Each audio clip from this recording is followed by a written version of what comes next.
पे चल रही मेरी सब्ज़ी बनाने की प्रिपरेशन।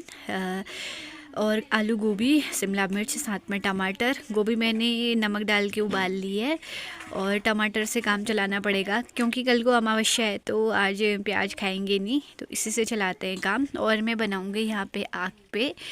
और तो फटाफट से सब्ज़ी बनाते हैं क्योंकि फिर मुझे पढ़ने जाना है, तो ये काम मेरा निपट जाए तो आराम से मैं फिर पढ़ाई कर पाऊँगी अपनी।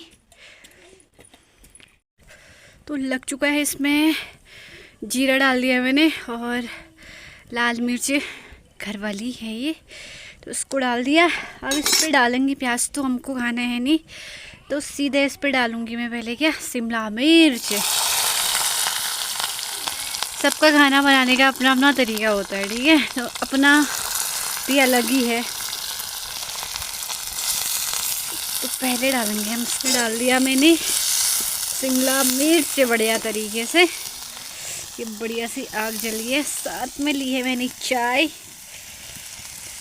और साथ में हमारे पास थी मिठाई। शायद इसको क्या बालूशाही बोलते हैं, शायद जहाँ तक मुझे पता है बालूशाही बोलते हैं। वैसे मुझे ज़्यादा मीठा पसंद नहीं है, पर मैंने सोचा चलो अभी खा लेते हैं।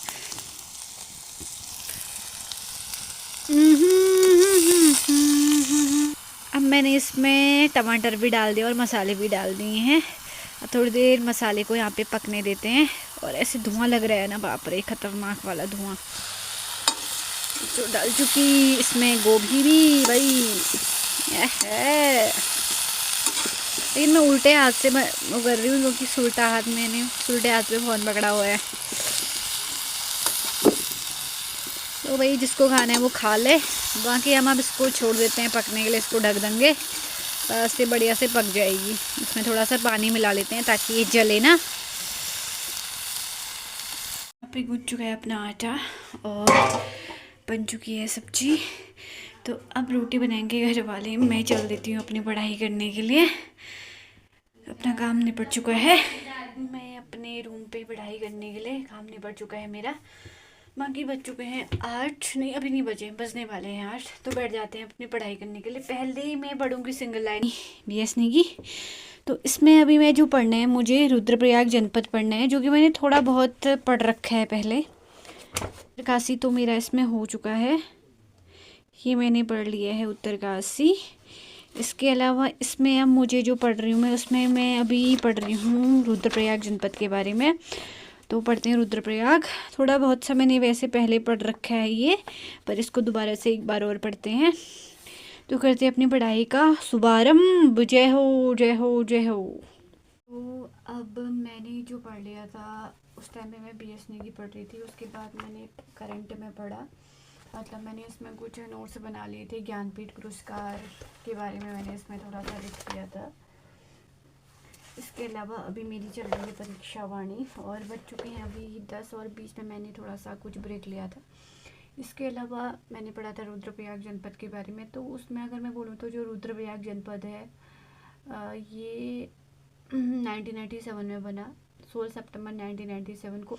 इसके अलावा जो रुद्रप्रयाग जनपद है छोटा सा जनपद है, और लेकिन पढ़ने में मज़ा आता है इसको।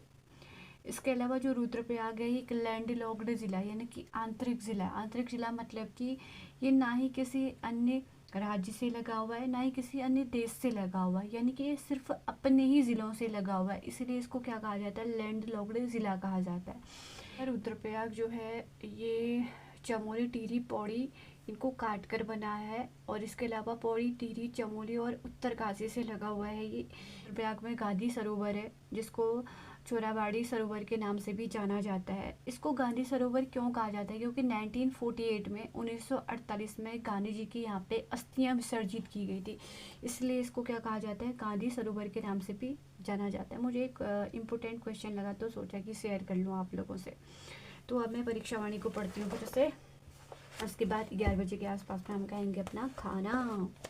तो पढ़ते हैं अब हम परीक्षा वाणी को अपनी आई में अपना खाना, क्योंकि मुझे भूख भी लगने लगी है, अब सहन भी नहीं हो रही है। अब तो खा लेते हैं फटाफट से, फिर उसके बाद जो बैठूंगी फिर से पढ़ाई करने के लिए डिनर। अब फिर से शुरुआत करते हैं अपनी पढ़ाई की। अब मैं सोच रही हूँ थोड़ा सा नीचे बैठ के मैं पढ़ाई करती हूँ, क्योंकि यहाँ पे मैं बैठ के ना मेरी कमर पे दर्द हो चुकी है, तो थोड़ी देर अब नीचे पे पढ़ती हूँ, बढ़िया तरीके से यहाँ पे बैठ के पढ़ती हूँ। देखो कितनी देर में यहाँ पे आप बैठ पाती हूँ। तो शुरू करते हैं अपनी पढ़ाई को।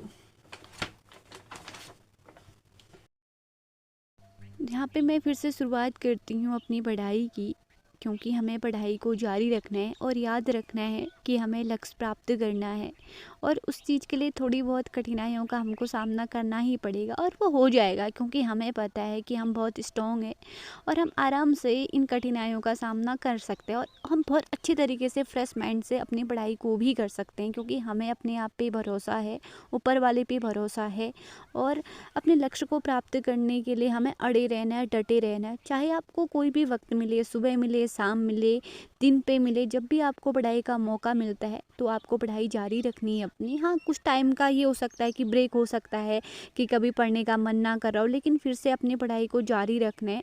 नकारात्मक चीज़ें तो आती हैं, मेरे साथ भी होता है कि मैं भी सोचती हूँ कि होगा कि नहीं होगा, नहीं होगा तो क्या होगा, लेकिन इन सारी चीज़ों को ना बाहर फेंक देना है कि नहीं, पॉजिटिव सोचना है, अच्छा सोचना है, क्योंकि अच्छा सोचेंगे तो अच्छा ही होगा। इसी बात में मुझे स्वामी विवेकानंद की कुछ लाइनें याद आती हैं कि जो तुम सोचते हो वह बन जाओगे, कमज़ोर सोचोगे तो कमज़ोर, ताकतवर सोचोगे तो ताकतवर बन जाओगे। और सही भी बात है, अगर हम अच्छा सोचेंगे तो हमारे साथ अच्छा ही होगा, पॉजिटिव सोचेंगे पॉजिटिव होगा। तो पॉजिटिव सोचना है और अपनी पढ़ाई पे ध्यान लगाना है, अपनी पढ़ाई को करना है, और पॉजिटिव सोचना है कि जो भी होगा बहुत अच्छा होगा, हमारे साथ बहुत अच्छा होगा, हमारा भी एक दिन सिलेक्शन होगा, हम भी अपने पैरों पे खड़े होंगे। आज की पढ़ाई मेरी अब यहीं पे कंप्लीट होती, क्योंकि अब मुझे नींद भी आ रही है और इसके अलावा मिलते हैं अब कल को। तब तक के लिए राधे कृष्णा, जय श्री राम।